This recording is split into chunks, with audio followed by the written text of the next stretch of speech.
वैसे तो मिलाती हूँ। आज गेहूँ की पेस्ट बना रही हूँ। गांव में उसको वाटनू की पेस्ट बना बोलते हैं। मेरी माँ वाटनू की पेस्ट बोलती थी, बहुत अच्छी लगती है। इसके लिए इतने बादाम लेने के, जैसा जैसा लूँगी वैसा वैसा दिखाऊंगी, क्योंकि तुम लोग भी वैसे बनाओ। अब बादाम बारीक करूँगी, ये बादाम का पेस्ट की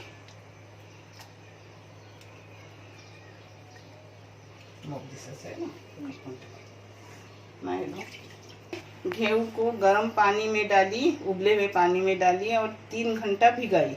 फिर उसको अब पीस रही, उसका दूध निकालूंगी।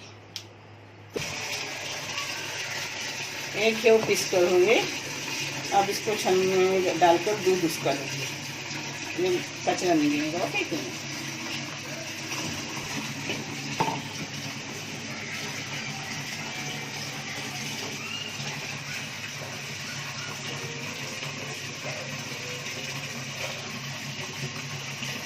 और बादाम बारीक करके रखी थी, वो सब 2 लीटर दूध में मिलाई।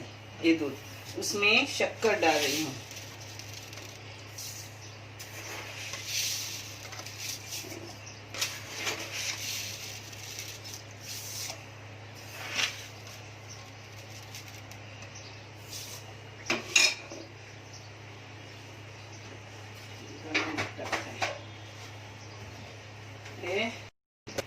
नमक डाल रही हूँ,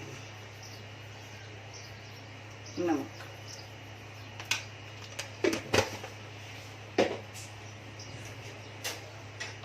अब इलायची पाउडर। अब इसको गाढ़ा गाढ़ा पकाऊंगी। फिर पकने के बाद थोड़ा ठंडा करने का और खाने का। अब हो गई बराबर 1 लीटर दूध करने का 2 लीटर का, यानी वो टेस्टी रहती है। ये आधी होगी तो भर के थी। अब इसको बर्तन में डालें।